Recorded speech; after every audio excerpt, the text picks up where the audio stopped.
Live from Wiggins, Mississippi. Y'all, we're fixing to get you all over here. Okay. Hello. Today I am with Sherry and Daryl, my buds from Two Family Homestead. You guys see them all the time in the chat. This is it. The persona behind the name. Persona. Or as some of the homesteader community know us as Danny and Wanda. Or Smudge's people. Yeah, the Smudge's people. Okay, so today we are talking about canning. Yes. Now, as you know, I am not a big canner. I have a fear of canning. I had a cousin one time have a canning jar explode on her. And so I'm like, that's my thing. I'm sorry. I know I need to get over it. But what can I say? So I'm going to talk to you, and then later I'm going to talk to Bandana Grandma, because you guys are canners. And you showed me some pictures, and I was like, whoa! So this is your canning room. Right. You put these shelves together for the canning room, and that's how It's our overall pantry. That's your pantry. Because one side of the wall just has our canning stuff that we can. The other side has two more shelves, very similar shelves, with store-bought products. Okay. So everything. This room used to be our granddaughter's room. It's the smallest room in the house. Okay. So when they moved out, We took it over. we took it over as a pantry. We took it over because we thought they can't move back in. It's taken. Yeah. You know? We just made it a walk-in pantry.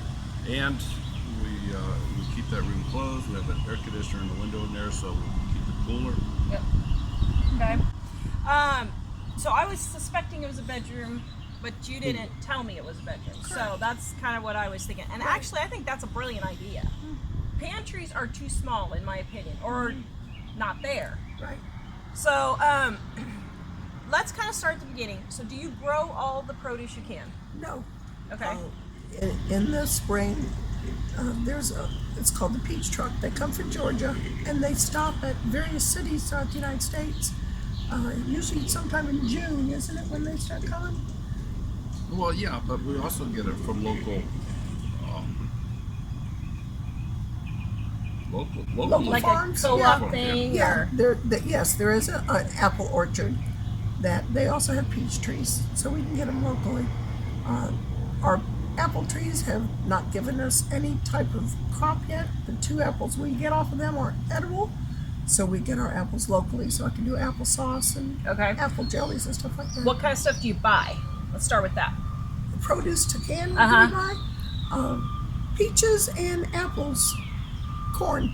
Peaches, apple, and corn, and then you grow everything else: green beans, cucumbers, all those. We have also sometimes bought tomatoes. Okay. We have gone to an Amish auction. Yes, we went to you're right. 2-3 years ago, we went to an Amish auction and shoved the van was full by the time we got done. Wow. Because at Amish auctions, it's not by the box, it's by the lot. Oh man. So if you win the bid, I've been to those auctions. If you win the bid for $2 and they go to the next one, you go, well, I only want. No, you did that times how many boxes we have. Yeah. You learn real fast not to put your hand up. So you know what I did one time? I almost bought 300 pairs of socks, and I thought it was for the whole box. Yeah. And it was per sock. Right. Or I mean per pair. I'm so glad I did not win that auction, because I would have been And horrified. You're standing there praying, please, someone bid. You were up to someone $5 bid. a pair. It was like $3.50 a pair, and I'm like, oh, that's $3.50 a pair. As soon as I realized it was $3.50 a pair, I was like, oh, and I was only 19, and I was living on like $300 a month, and there had to have been 300 pairs of socks in there. I was like, there's no way I could pay. We went to an Amish auction in springtime last year, and they had they're called plugs.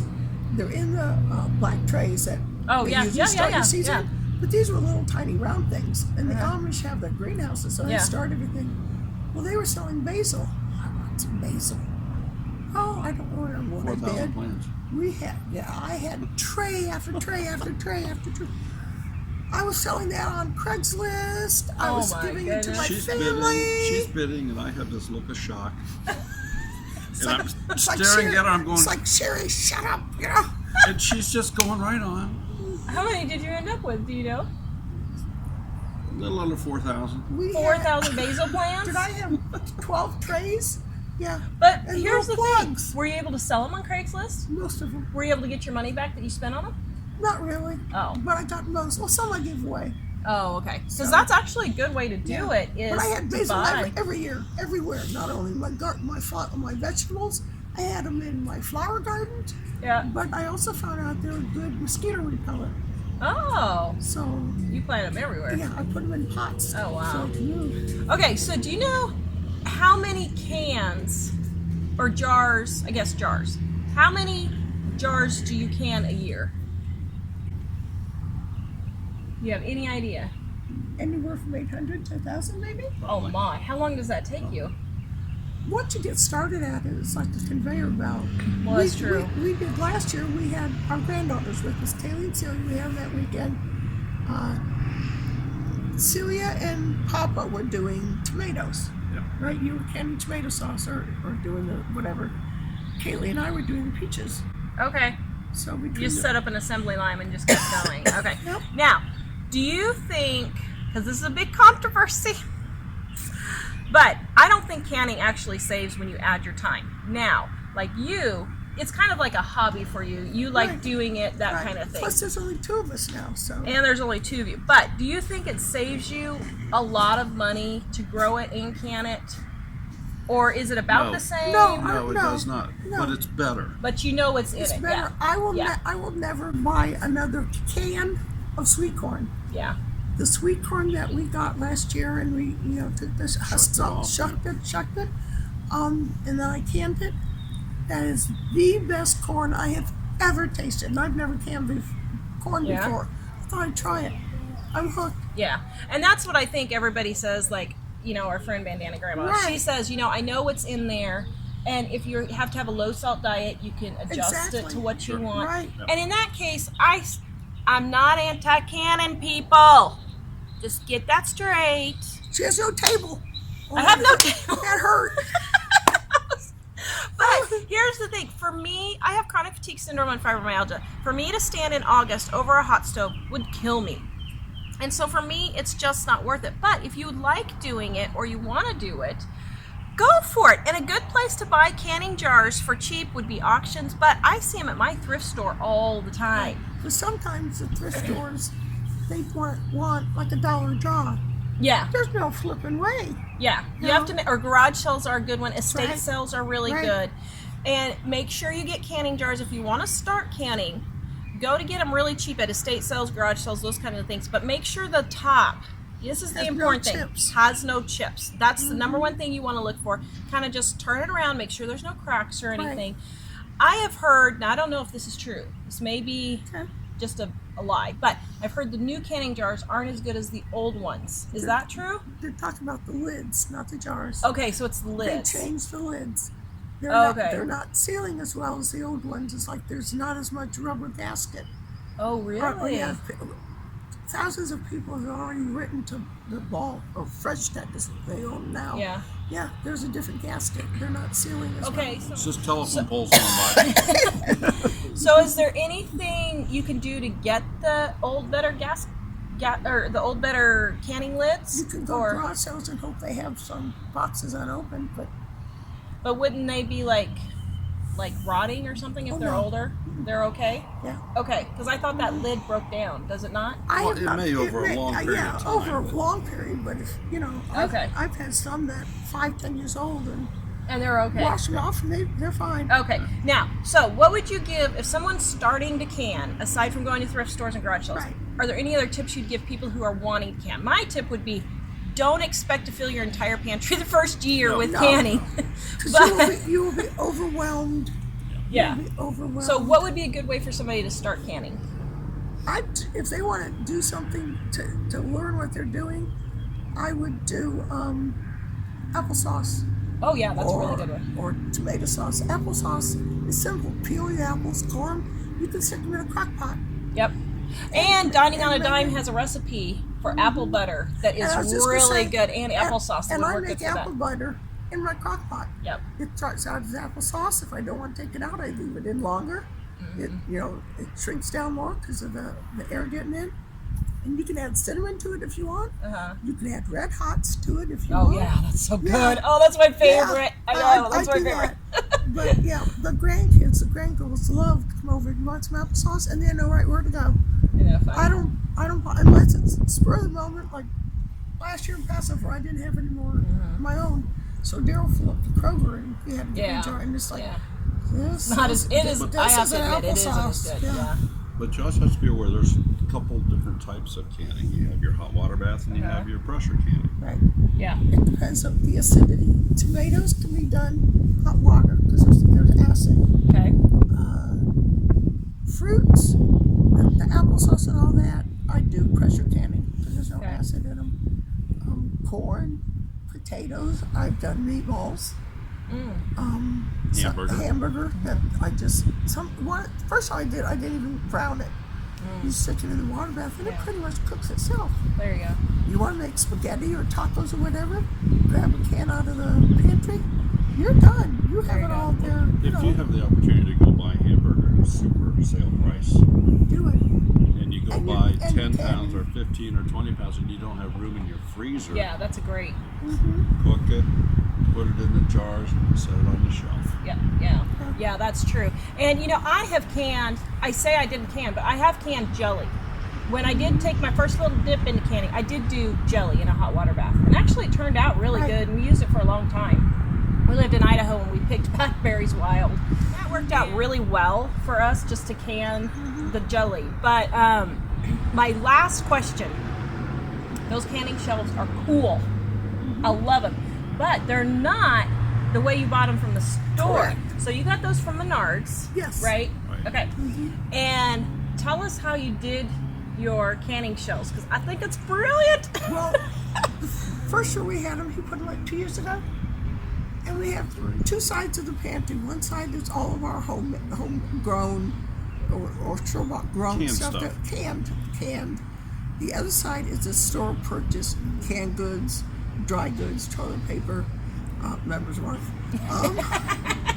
paper towels, Members Mark.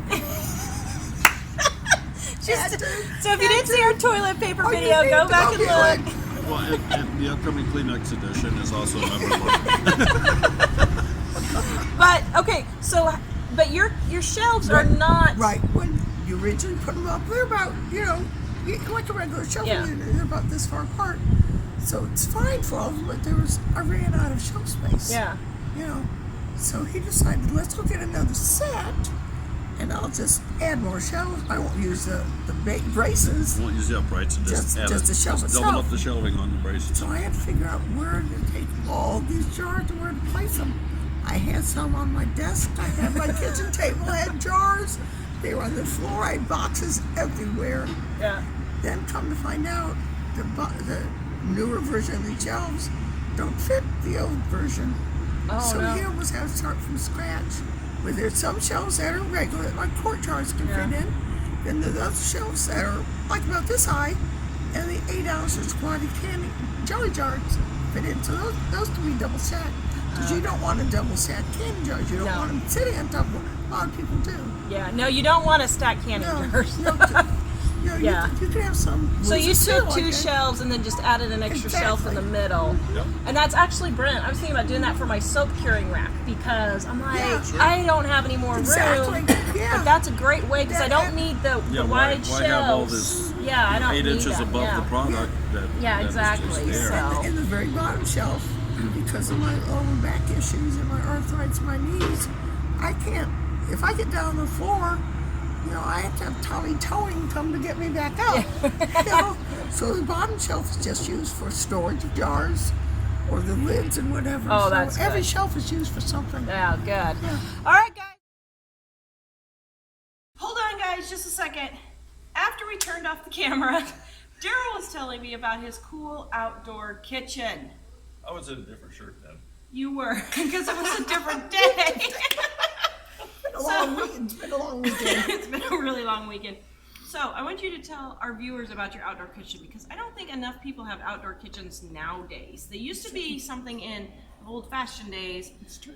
But nowadays, people don't have outdoor kitchens very much. So tell us how you got your outdoor kitchen. Well, it's kind of a cross. It's not like an outdoor kitchen that you think of with a separate building. Yep. What I did was on the porch, we put a double burner propane stove. Of course, I put my grill there as well. And that's where Sherry does all of her canning. It's right outside the door. Plus, you also built a roof. And last year I built a roof over it, and this year I want to add a sink. I don't know why you didn't want to can in the rain. I have canned in the rain. That's why he built the roof. You want to hear me complain? That was Of the goodness of his heart. and not have to listen to the rain. Or Sherry. The rain of Sherry. So then you added the He loves sink me. too, didn't you? That's what I wanted That's this the year. next step. Oh, this year you're adding a Yes. sink. This Okay. year I'm going to add a sink. Okay. So the outdoor kitchen. So you were talking about how your house is, when you drive in, it's on the lower level, and you have Correct. to hike up to the kitchen. Correct. So now you can just take your canning From the kitchen out to the right porch. there, and the pantry's right there. Right. So it's really, if you really get into canning, and you'll be inspired to do this, but it is okay to set up an outdoor kitchen. By all means. Well, it keeps the heat outside. We also have an eating area, so if we do have friends over or something, we can entertain outside, and everything's there, so it just works real nice. Yeah. You were talking when we did the initial portion of this about canning and putting them in, whether you pressure can or water can. I'm one of these so-called rubble canners. Hang on to your shoes, folks. Not necessarily do I follow the USDA regulations on canning. I'm one of the kids that grew up where my mother put wax on top of her jams and jellies, and we lifted up the thing and ate and I'm still here all these years later to tell about it. I haven't croaked.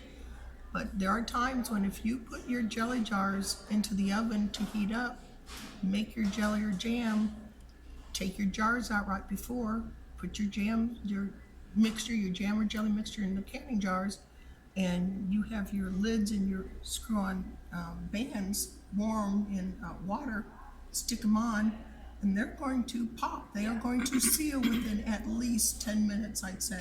Yeah. The ones that don't, you just, reprocess or stick them in a fridge, and those are the first ones you eat. That's the way I was canning my jelly when we were in Idaho. Yeah. Now, was it expensive to set up the outdoor kitchen? Well, really not. We had the cost of the propane double burner, which we bought at a big box store for $79. Okay. Add a 20-pound tank. The wood for the posts and the roofing was free. It has the metal roofing. But when we bought the house, the porch was a ungodly. It was a stoop. It was a stoop with a step like this go up the cement slab. So for insurance purposes, we had to build a porch. Okay. And so the porch was built. Mid-porch 10 by 12. Yeah. Okay. So Cool. it works Cool. real well. And these are the people when we were at Layman's, we met them. Yes. And they've got a honking big canning. I now A pot. I now own the largest goodness, all-American canning pot. That's Yes. a lot of food. Yeah, I can't even carry it empty. Yeah. It's So- funny. All right. Well, thank you guys. Well, It's been a blast. And for those of you Right wondering, we're on weekend. the fire escape because we figured the elevator would have too many ups and downs. And this is the Every guy. day. This is the guy I'm trying to get me to make soap boxes. Everybody keeps asking me about soap boxes. So if you guys want soap boxes, let me know and I'll Yeah. pass the word along. When Living on a Dime gets home, maybe their next live stream or video, there will be a sign, a plaque on their table that'll show what Daryl did for every channel that came to the meetup this weekend. Ooh. For you Living on a Dime Cool. sign.